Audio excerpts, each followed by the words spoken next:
আমার দেখুন, কালকে মাননীয় মুখ্যমন্ত্রী বিশদে এটা নিয়ে সাংবাদিক বৈঠক আপনাদের সঙ্গে করেছেন। আমার আর বলার বিশেষ কিছু অবকাশ আছে বলে বা পরিসর আছে বলে মনে করি না।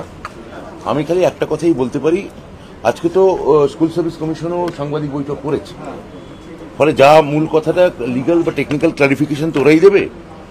আমি যেটা আমার বিভাগীয় দায়িত্ব থেকে বলতে পারি যে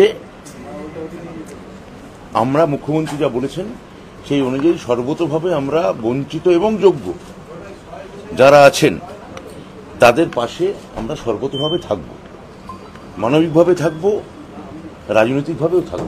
আমার মনে হচ্ছে যে এটা এই তথ্য ঠিক নয়। বিশেষত গতকাল মুখ্যমন্ত্রী যে বার্তা দিয়েছেন সে বার্তায় পরিষ্কার করে তাদের কি করণীয় বা কি করণীয় নয় সেটা তিনি কালকে তাদের বলে দিয়েছেন। আর আপনারা যেটা বলছেন, আমাদের কাছে এরকম কোনো তথ্য নেই যে তারা যাচ্ছেন না। আমি তো এরকম কথা বলতে পারি না। আমি বলছি যে মুখ্যমন্ত্রী কালকে যেটা বলেছেন এবং মহামান্য বিচারপতি যেটা বলেছেন সেটার পর যদি কোনো টেকনিক্যাল বা কোনো লিগ্যাল ক্লারিফিকেশন, সেটা তো এসএসসি আজকে জানিয়েছে। তো এসএসসি জানিয়েছে যে তারা মহামান্য প্রধান বিচারপতি সুপ্রিম কোর্টের কাছে তার একটা লিগ্যাল ক্লারিফিকেশন চাইবে।